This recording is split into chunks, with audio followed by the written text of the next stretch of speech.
primeiro passo principal de um processo de mudança, já que o supervisor precisa fazer mudança para que realmente melhore os seus resultados e satisfaça as pessoas cada vez mais? Qual é o primeiro passo de um processo de mudança, pessoal? O primeiro passo, então, o que é? É apresentar a mudança à equipe que deve ser realizada e quais as suas razões, né?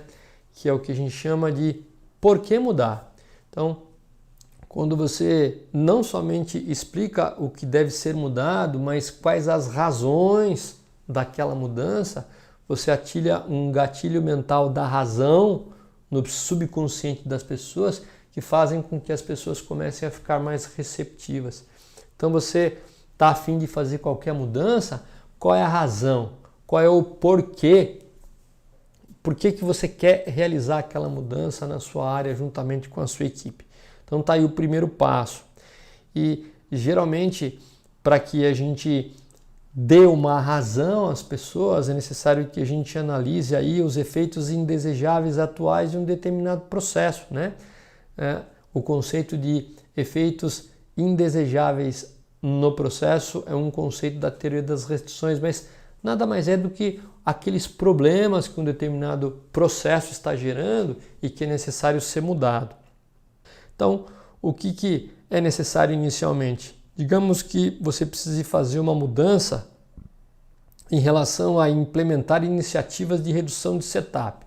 Então, você quer ter aí a implementação de algumas iniciativas de redução de tempo de setup. Então, qual é a razão, pessoal? Qual é o efeito indesejável, né? A razão disso é o próprio efeito indesejável. Atualmente, o tempo de setup de uma determinada operação ABC, vamos supor que você tenha essa operação, é de 38 minutos e não atende à necessidade atual do PCP e cliente de 20 minutos. Então tá aí, você quer realizar uma mudança em relação à redução de tempo de setup e a razão é que você tem uma média, bem como uma variabilidade em torno dessa média e o cliente ele quer outra em função talvez de mais produtos, mais part numbers, mais tipos de produtos chegando à sua empresa com uma quantidade aí de peças menor, diversificando um pouco aí o seu portfólio de produtos. Então tá aí o primeiro passo, você explicar o que deve ser mudado e por que você está realizando aquela mudança. Então é o que e o porquê mudar. Então esse é o primeiro passo. Vamos então ao segundo passo.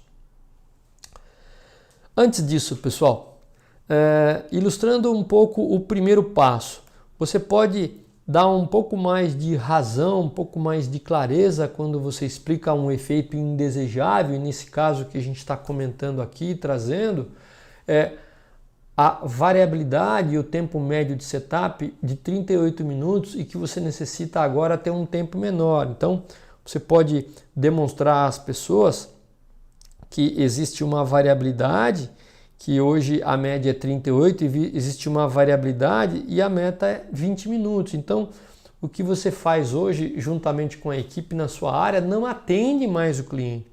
Eu fiz um outro histograma aqui que dá uma noção interessante. Então, você perceba bem que mesmo sendo 38 minutos, você tem uma série de pontos que seriam setups que você já fez durante o mês ou durante os últimos 2 meses, em que superam ainda muito o tempo de 38, mesmo a sua média sendo 38. Você tem uma média, mas você tem uma distribuição ao longo desses pontos médios de 38 minutos, sendo que a especificação do cliente é 20. Então, se você perceber bem, todos esses pontos aqui acima de 20 minutos, e basicamente é uma quantidade muito grande, não atendem. Você pode ver, inclusive, que hoje você tem 38 de média, mas você tem vários setups aqui, ultrapassando inclusive o tempo de 38 minutos. Então, quando você traz essa clareza através de um gráfico de frequência, por exemplo, de um histograma, facilita o seu processo de convencimento. As pessoas vão entendendo quais são as razões, as coisas começam a fazer sentido na cabeça delas. Então tá aí o primeiro passo para um processo de mudança, o primeiro passo principal.